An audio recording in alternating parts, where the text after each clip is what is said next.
हमें जिनको पढ़ना है रहीम दास के दोहे। तो आप लोगों ने अकबर का नाम सुना होगा। तो अकबर के नौरत्नों में एक थे, उनके प्रधान सेनापति थे।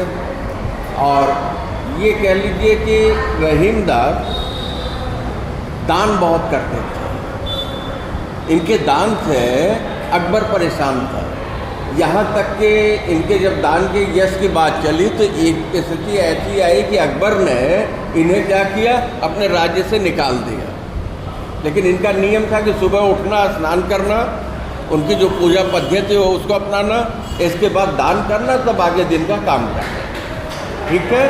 इन्होंने जो दोहे लिखे हैं उन दोहों में जीवन के लिए उपयोगी बात है कि नहीं। जैसे साच बराबर तप नहीं, झूठ बराबर पाप, जाके हृदय साच है ताके हृदय आप, क्या जीवन का सिखावन है। सदा सत्य बोले मम्मी पापा यही कहते हैं ना, तो वही बात वहाँ है। तो ये कहते हैं एक साधे सब सधे, सब साधे सब जाए, रहीमन मूल ही सींच बो, फूले फले अढ़ाए। हम क्या करते हैं, हम चाहते हैं कि एक साथ कई काम हो जाए। आप में से कोई आएगा, सर मैं जॉब करती हूँ, पढ़ाई भी करना है, जॉब भी करना है, घर का काम भी करना है, तो सारा काम खराब हो जाएगा, है कि नहीं। यही बात को एक साधे, एक मतलब एक, साधे मतलब सिद्ध करना। मतलब एक काम को अगर हम अच्छी तरह से करना जान जाए तो एक साधे सब सद है। मतलब एक काम अगर अच्छी तरीके से काम करना हम जान जाए तो सारे कार्यों को अच्छी तरह से करना हम सीख जाएंगे। बात स्पष्ट हुई। एक साध है सब सद है, सब साध है सब जाए। और अगर हम ये चाहें कि नहीं हर काम हम कर सकें, तो देखिए बेटा ऐसा है कि हर काम हर व्यक्ति नहीं कर सकता, और हर काम को हर व्यक्ति एक ही समय नहीं कर सकता।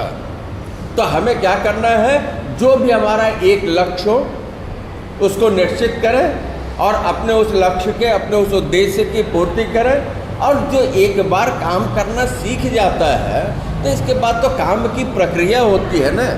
कहते एक साध है सब सद है, मतलब अगर एक को हमने सिद्ध कर लिया तो सब कुछ सिद्ध हो जाएगा। आपने अगर पढ़ाई पूरी कर ली तो आपका जीवन सुखमय होगा, चाहे आप व्यापार में जाएं, चाहे नौकरी में जाएं, चाहे घर में रहें, है कि नहीं।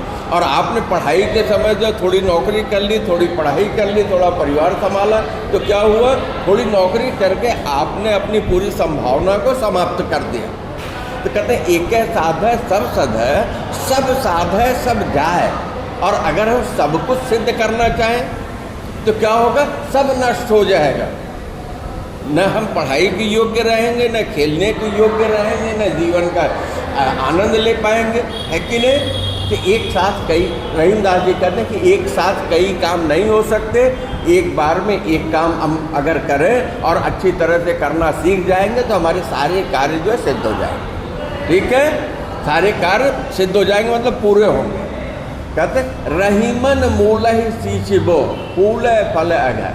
रहीम दास जी कहते मूल मतलब पेड़ की जो जड़ है, पेड़ की जो जड़ है, रहीमन मूल ही सींचबो। तो जैसे हम क्या करते हैं, पत्तियों को सींचते हैं, फूल को सींचते हैं, फल को सींचते हैं, नहीं, हमें पानी देना होता है वृक्ष को, तो जड़ में देते हैं। और जड़ में पानी देते हैं तो क्या होता है, वो पानी सारे वृक्ष को मिलता है, पत्तियां हरी रहते हैं, उसमें फूल आते हैं, उसमें फल लगता है कि नहीं, और सारा पेड़ हरा भरा रहता है। और अगर हम ऊपर से कोई जल का छिड़काव करें, जड़ में पानी न हो तो क्या होगा, जड़ सूख जाएगी। फिर पेड़ रहेगा, फल मिलेगा, फूल आएगा, पत्तियां हरी होंगी, नहीं होंगी। तो इस तरीके से रहीम दास जी हमसे कहते हैं कि एक कार्य को सिद्ध करने से हमारे सारे कार्य पूरे हो जाएंगे। जैसे कि हम पानी देते हैं, सींचते हैं पेड़ की जड़ में, और वो पानी का सारे के सारे पेड़ की पत्तियों को, फूलों को, डालियों को, तने को, सबको मिल जाता है। ठीक है, समझ में आया। ये आपके लिए सिखावन है। देखिए हमको खांसी आ रही है, हम रोकना चाह रहे हैं, तो क्या कहते हैं, एर, फूल, खांसी, खुशी, बैर, प्रिय, मदपान, रहीमन दाबे न दबे, जहानत सकल जहां। खैर मतलब खैरियत, कुशलता। मतलब अगर कोई कुशल से है, अगर कोई अच्छी तरह से है, तो क्या होगा?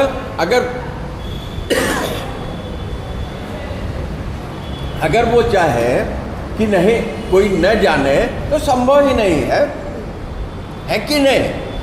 अगर हम खुश हैं, खैरियत है, हम कुशल से हैं, तो दुनिया जान जाएगी, कितना भी हम छुपाना चाहें। फिर क्या कहते हैं? खून। अगर किसी ने किसी की हत्या कर दी, अपराधी अपराध करते हैं, सारे अपराध के जितने लक्षण होते हैं वो समाप्त कर देते हैं, कहीं से कोई प्रमाण न मिले। लेकिन क्या होता है? अंत में पकड़ा जाता, कहीं न कहीं कुछ न कुछ ऐसा वो क्लू, ऐसा वो पॉइंट छोड़ देता है, और कुछ नहीं छोड़ता, बच जाता है।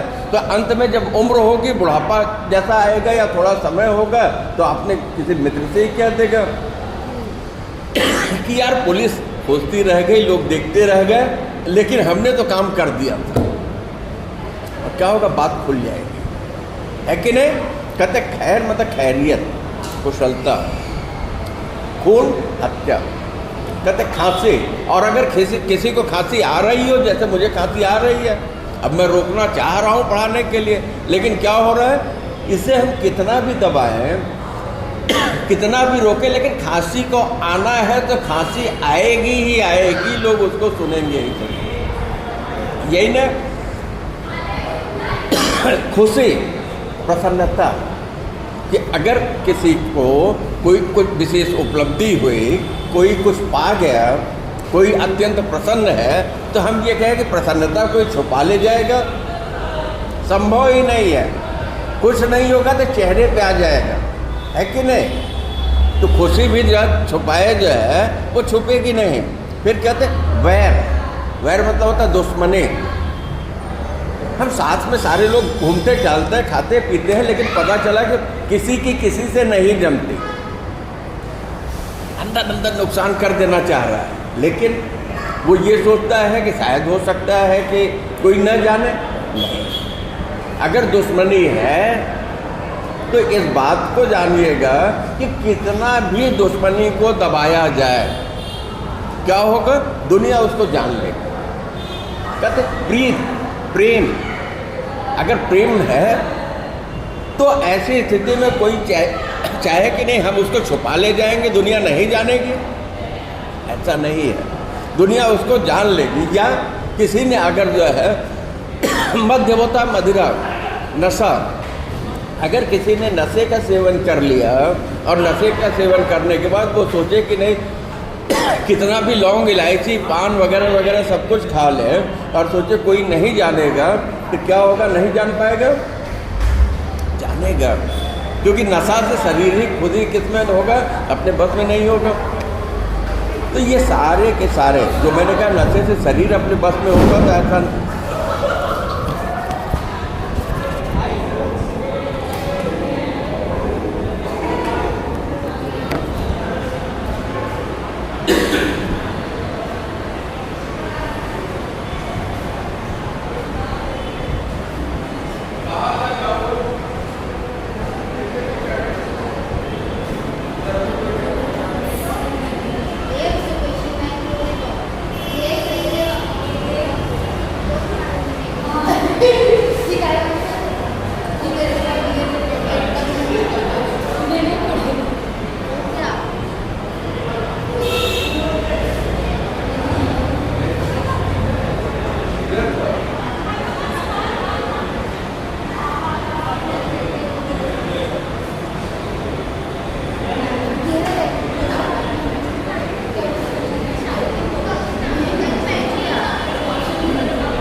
अब जैसे मान लीजिए किसी ने किया पता दादी कहते खैर खून खांसी खुशी बैर प्रीति मदपान।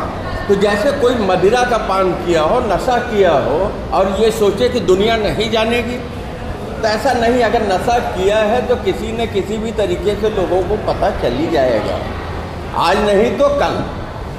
वैसे ही अगर किसी का किसी से प्रीति है, प्रेम है, और वो सोचे कि नहीं वो अपने प्रेम को छुपा ले जाएगा, तो वो प्रेम छुपेगा नहीं। आज नहीं तो कल उसे प्रकट होना ही होना, आज ही प्रकट होगा। इस बात को आप जानिए। फिर कहते हैं वैर, अगर दो लोगों में दुश्मनी हो, तो अगर कोई ये सोचे कि मन के बैर के भाव को, दुश्मनी के भाव को हम छिपा ले जाएंगे, तो वो संभव ही नहीं है।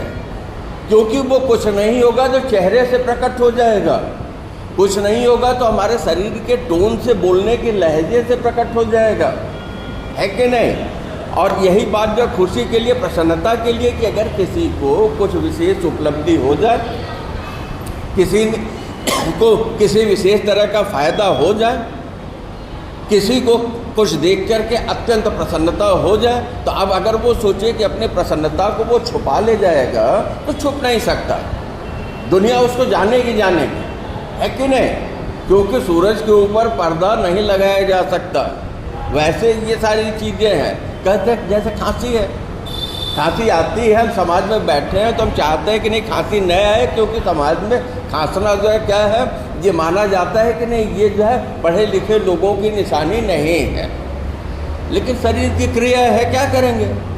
अरे खांसी आई तो खांस देंगे ही देंगे, है कि नहीं। लेकिन नहीं, कहते अगर खांसी आ रही है और कोई दबा रहा है, तो इस बात को वो समझे कि उसके दबा देने से खांसी आनी बंद हो जाएगी, तो संभव ही नहीं है। क्योंकि खांसी क्या होगी, वो आएगी आएगी, लोगों को पता चल जाएगा। अरे भाई बहुत होगा, आप अपना मुंह बंद कर लेंगे, लेकिन गले के साथ तो आवाज़ हो जाएगी ना। फिर कहते हैं ऐसे किसी ने अगर हत्या कर दिया, पाप कर दिया, तो हत्या कर्म किया, पाप कर्म किया, और पाप कर्म करने वाला व्यक्ति ये सोचे कि दुनिया हमारे पाप को नहीं जानेगी। हमने हत्या कर दी, कोई प्रमाण नहीं है, किसी ने देखा नहीं, और अभी तक किसी को पता नहीं चला, तो दुनिया नहीं जानेगी। नहीं, रहीमदास जी कहते हैं कि अगर ऐसा कोई सोचता है तो वो गलत है, उसे प्रकट होना ही होना, आज नहीं तो कल, है कि नहीं। और कहते हैं ऐसे खैर है, खैरियत है, कि अगर कोई अपनी खैरियत, अपनी कुशलता छुपा करके ये नाटक करे कि नहीं बाबा बहुत दुखी हूँ, मैं बहुत परेशान हूँ, तो कितना भी शब्दों से वो नाटक करेगा, लेकिन खैरियत कभी भी छुपाए हुए नहीं छुपते, है कि नहीं। देख करके जैसे आपका कोई दोस्त साल 2 साल बाद मिले, तो वो सुखी है कि दुखी है, आप उसे देखते ही अनुमान कर लेते हैं, है कि नहीं। कैसे पता चलेगा। हो सकता है महंगे कपड़े पहने हो, महंगी गाड़ी में हो, खूब पैसे हो, लेकिन अगर वो सुखी नहीं होगा तो वो शरीर से कैसा होगा, एकदम दुबला पतला, सूखा। दुबला पतला मतलब सिम्प्रिम होने से नहीं है, चेहरे पे एक विशेष तरह की झाई जैसी होगी। और आपका कोई परिचित मिला और पता चला कि आप उसको देखे, तो देखते ही उसके चेहरे पे एक अलग तरह की प्रसन्नता दिखाई पड़ रही हो, तो आप तुरंत कह देंगे नहीं इंसान सुखी है कि नहीं। तो रहीमदास जी कहते खैर खून खांसी खुशी की खैरियत, खून खांसना, खुश प्रसन्न होना, दुश्मनी का होना, प्रेम का होना, और मदिरा का पान करना जाए, रहीमन दाबे न दबे। रहीमदास जी कहते हैं कि हम इसे कितना भी दबाना चाहें, हम इसे कितना भी छुपाना चाहें, हम इसे कितना भी गोपन रखना चाहें, लेकिन जो न दबे, दबता नहीं है। इससे क्या होता है, जहानत सकल जहान, मतलब प्रकट तो हो गए। क्या होगा, जितना हम दबाएंगे उतना ही ये और प्रकट होगा, है कि नहीं। सदगुरु का कहना है, FI में हम ही ने पढ़ाया था ना, कि सदगुरु ने, परसाई ने क्या कहा था। सदगुरु ने कहा था कि अगर जो है अपनी बेइज्जती को उगाड़ दो तो वो इज्जत हो जाती है। तो फिलहाल ऐसा नहीं है, यहाँ नीति की बात है कि हमें जो है इस बात को जाने कि अगर कुछ भी, बेटा यहाँ, कि अगर हम कुछ भी गलत करेंगे और ये सोचें कि नहीं दुनिया नहीं जानेगी, तो दुनिया जानेगी। इसके लिए हमें जो ऐसा आचरण ही नहीं करना है जिसकी वजह से कि हमें जो है दुनिया के जानने का डर है, है कि नहीं? क्योंकि जिसके साथ ऐसा रहेगा वो कैसा कैसा रहेगा, डरा डरा सा रहेगा, यही ना, भयभीत रहेगा। स्पष्ट है। तो यहाँ इस तरीके से इन्होंने कहा कि इन्हें जो है दबाए से नहीं दबाया जा सकता, रोकने से नहीं रोका जा सकता, छुपाए से नहीं छुपाया जा सकता, पूरी दुनिया इसको जानेगी। अगले पे चले। जो रहीम उत्तम प्रकृति का करी सकत कुसंग, चंदन विष व्यापत नहीं लपटे रहत भुजंग। उत्तम उच्च गुण, प्रकृति गुण, तो कहते हैं जिनके अंदर जो है उच्च गुण हो, है कि नहीं? तो कहते हैं का करी सकत कुसंग। का मतलब क्या? करी मतलब करना, सकत सकता है, कुसंग संग साथ होता है, सुसंग सु मतलब अच्छा साथ, कुसंग बुरा साथ, यही ना। हम आपको देख कर आपके साथ आपके फ्रेंड को देख करके अनुमान कर लेते हैं कि आप कैसे हो, है कि नहीं? लेकिन कभी कभी जो है ये मैंने कहा अनुमान, ये अनुमान भी क्या होता है, गलत हो जाता है। कैसे गलत होगा? कहते जो रहीम उत्तम प्रकृति, अगर हमारी प्रकृति, अगर हमारा चरित्र, अगर हमारी सोच, अगर हमारा आचरण, अगर हमारा संस्कार उत्तम कोटि का है, उच्च श्रेणी का है, अच्छा है, लेकिन अच्छा है, तो क्या होगा? का करी सकत कुसंग। ऐसी स्थिति में अगर हमारा साथ किसी ऐसे व्यक्ति के साथ हो गया या ऐसे के साथ हो गया जो कि कैसा हो, बुरा हो, तो क्या होगा? उसका असर जो है हमारे पर नहीं पड़ सकता। लेकिन उच्च की बात की है, इस बात को जान लीजिएगा बेटा, बुराइयां बड़ी जल्दी जो हमारी तरफ आते हैं, हम बुराई दूसरे का फटाक से लेते हैं लेकिन दूसरे की अच्छाई नहीं ले पाते हैं। तो क्या कहते हैं? चंदन विष व्यापत में। तो कहते कुसंग जो है कैसे नुकसान नहीं कर सकता, क्योंकि चंदन विष व्यापत नहीं। चंदन कैसा होता है? शीतल होता है, सुगंधित होता है। तो चंदन की प्रकृति कैसी है? उत्तम है कि नहीं? जो भी उसके पास जाएगा चंदन के पास, उसे शीतलता मिलेगी। जो भी चंदन के पास जाएगा उसे क्या मिलेगा? चंदन की खुशबू, गंध मिलेगा। तो कहते चंदन विष व्यापत नहीं, लेकिन उसके साथ जो है लपटे रत भुजंग, मतलब होता है सर। कैसा सर? विषैला। चंदन की शीतलता की वजह से विषैले सर्प जा करके चंदन के पेड़ पर चंदन से लिपटे पड़े रहते हैं, लेकिन चंदन का गुण उत्तम है। इसके लिए न उसकी शीतलता में न उसके खुशबू में किसी भी तरीके का अंतर नहीं आता है। स्पष्ट है। इस तरीके से रहीमदास जी ये कह सकते हैं, कहते हैं कि ऐसा है कि कुसंग के कुसंग का हमारे चरित्र पर असर तब तक नहीं पड़ सकता जब तक कि स्वयं का हमारी प्रकृति जो है उत्तम अगर होगी तो असर नहीं पड़ेगा, और हमारी प्रकृति उत्तम नहीं होगी तो उसका असर पड़ जाएगा। स्पष्ट है साहब। तो हमें अपनी प्रकृति को कैसे बना के रखना, अपने चरित्र को कैसे बना के रखना है, अपनी सोच को कैसे बना के रखना है?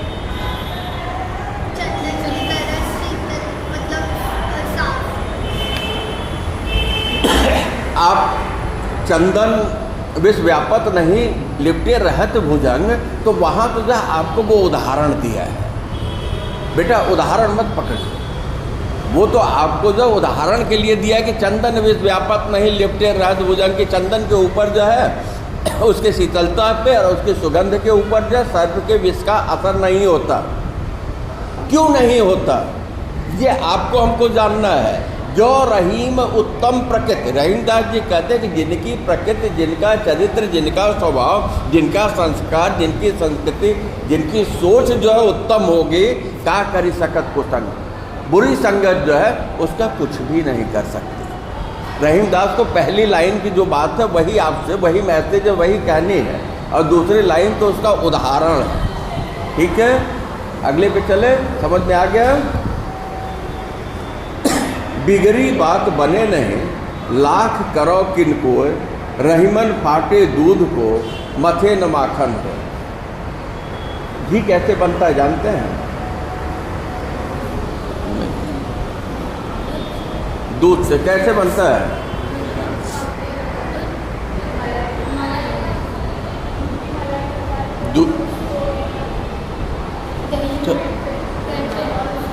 हाँ बेटा तुम बोलो।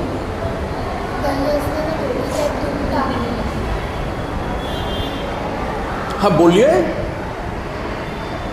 देखिए दूध एक होता है, हमने दूध को लिया, फिर क्या करते हैं, दूध को लेते हैं, दूध की दही जमाते हैं और दही को मथते हैं तो उससे मक्खन निकलता है और फिर उस मक्खन को गर्म करते हैं, तपाते हैं तो जितनी गंदगी है वो जल जाती है। तो इसके बाद जो हमको क्या मिलता है, घी मिलता है।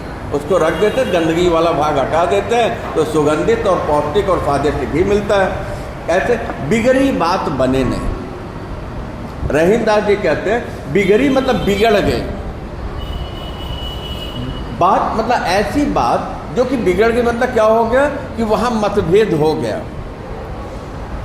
बने नहीं तो बनेगी नहीं। लाख करो किन को, लाख मतलब लाखों, करो मतलब करो, किन मतलब कुछ भी, कोई उपाय, कोई मतलब कुछ भी करो, लेकिन एक बार अगर बात बिगड़ गई तो फिर हम उस पर लाख जो सफाई दें, लेकिन सफाई देने से बात बनती नहीं है, यही ना। क्योंकि सफाई देने से जो बात सामने वाले को पहले समझ में आ गई तो आ गई। तो रहीम दास जी कहते बिगड़ी बात बने नहीं, लाख करो किनको है, कि एक बार हमारी बात अगर बिगड़ गई, हमने किसी के साथ गलत व्यवहार कर दिया, हमने किसी के साथ गलत आचरण कर दिया और हमारा उससे जो मतभेद के साथ मनभेद हो गया, तो इसके बाद जो लाख करो किनको, लाखों उपाय करो, है कि नहीं। लाख मतलब लाखों, करो मतलब करो, किन मतलब उपाय, कोई मतलब कुछ भी, मतलब लाखों उपाय करो, लेकिन जब बिगड़ी हुई बात बनेगी नहीं, है कि नहीं। उसमें क्या होगा, गांठ आई जाएगा।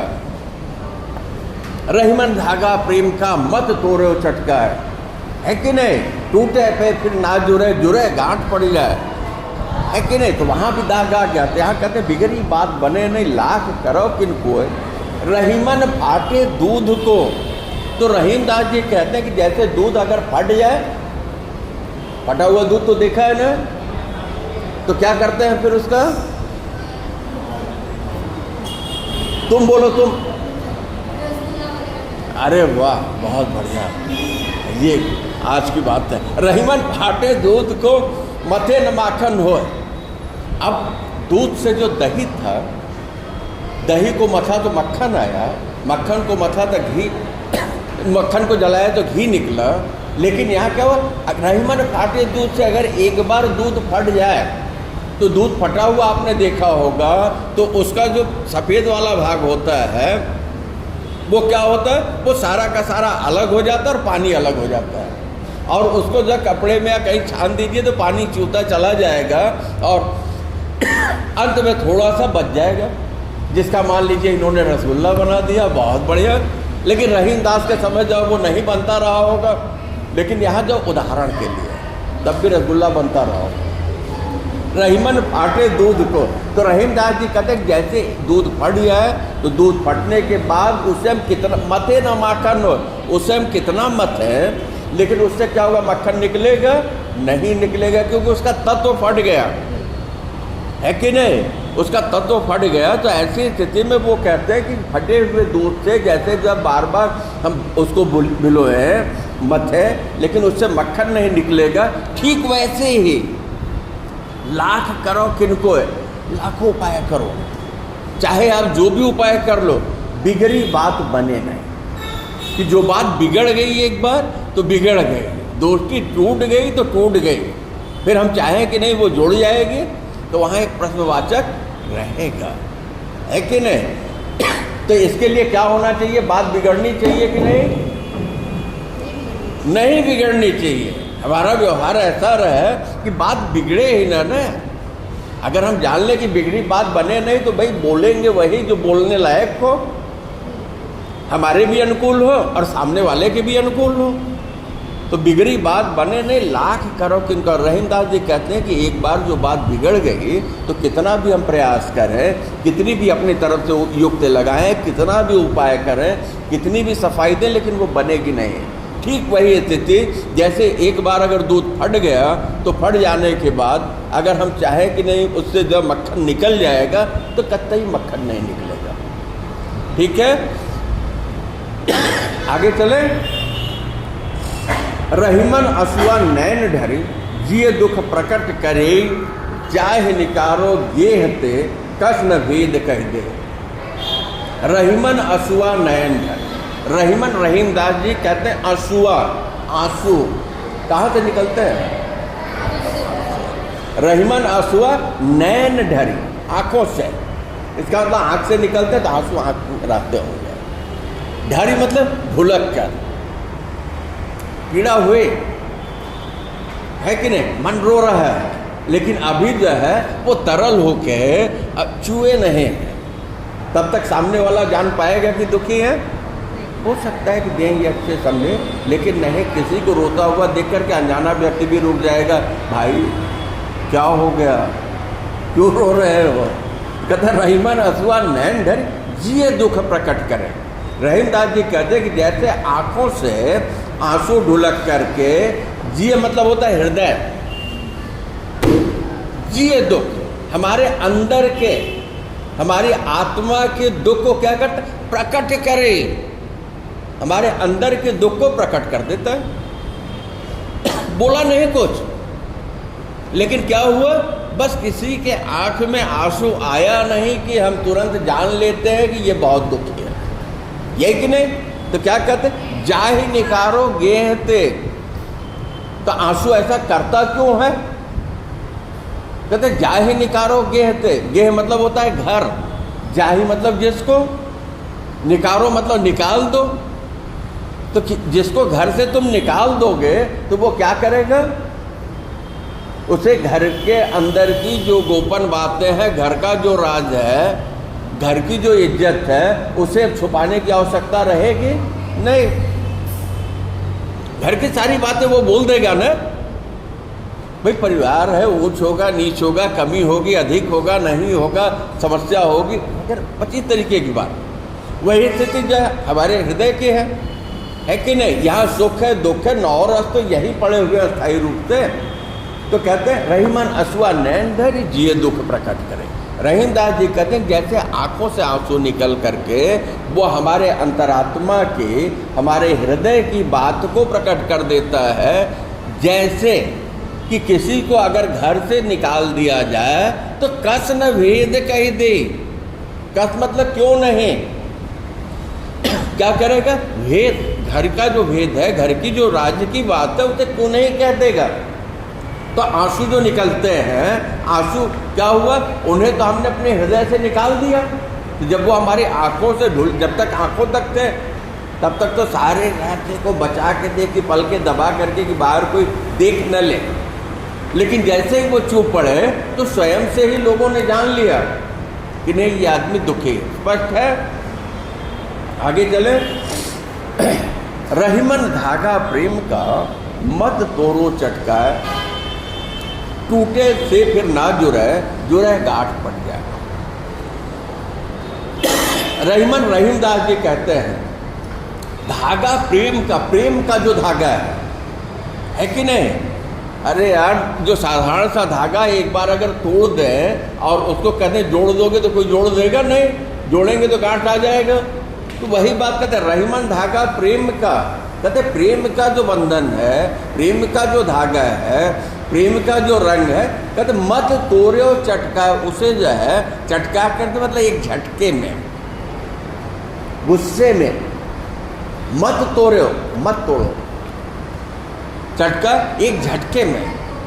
क्योंकि जहाँ प्रेम होगा थोड़ा सा तात्कालिक गुस्सा आया नहीं कि वो क्या करता है, सारे के सारे प्रेम को स्वाहा कर देता है, यही ना? तो कहते रहीमन धागा प्रेम का जो धागा है, अपनेपन का जो धागा है, स्नेह का जो धागा है, जिससे कि हम गुथे पड़े हैं, कहते मत तोड़ो चटका, उसे जो है एक झटके में मत तोड़ो। एक झटके में क्या, मैं तो कहता हूँ एकदम मत तोड़ो, मत तोड़ो चटका है। तो यहाँ चटकाए में मैंने रहीम दास यही कह रहे हैं, मत तोड़ो चटका, उसे जबरदस्ती मत तोड़ो, यही ना? क्योंकि सामने वाले से कोई गलती भी हुई तो अगर प्रेम होगा तो हम क्या करेंगे, वहाँ जो तुरंत समझौता कर लेंगे। समझौता ही जीवन है बेटा, इस बात को आप ध्यान रखिए। इसी से हमारा परिवार जो चलता चला जा रहा है। आधुनिकता का असर आ रहा है, समझौता करने में स्थितियाँ जो बदली हैं, देख लीजिए परिवार धड़ाधड़ टूट रहे हैं। कोर्ट कचहरी आ गया परिवार में, नहीं तो यहाँ क्या होता था, केवल समझौते थे। 10-10, 5-5 पुस्त के लोग एक साथ रहते थे। टूटे से फिर ना जुड़े, कहते कि एक बार टूटे से, एक बार अगर टूट गया फिर ना जुड़े, फिर जुड़ता नहीं है। अगर प्रेम संबंध किसी कारणवश एक बार टूट गया और हम सोचे कि जुड़ जाएगा, तो नहीं, कहीं न कहीं प्रश्नवाचक आ गया, कहीं न कहीं प्रश्न आ गया कि उसने ऐसा कहा था। और जहाँ ऐसा आ गया तो वहाँ खतरा, जुड़े गांठ पड़ जा। और अगर जुड़ता भी है, लोगों ने समझौता करा दिया, मान मनोबल करा दिया, तब भी मन में क्या आ जाएगा, गांठ पड़ जाएगी ना। कहते प्रेम के धागे को कभी भी चटका करके, मतलब कि प्रेम के धागे को कभी भी तोड़ना नहीं चाहिए। मत तोड़ो चटका, एक झटके मत तोड़ दीजिए। समझिए क्या कारण है, कहाँ गलतफहमी हो रही है, किस जगह समस्या है, समस्या का समाधान क्या हो सकता है कि नहीं। कहते टूटे से फिर ना जुड़े, अगर टूटेगा तो फिर जुड़ेगा नहीं, और अगर जुड़ भी गया तो उसमें क्या नहीं होगा, गांठ पड़ी रहेगी। ठीक है।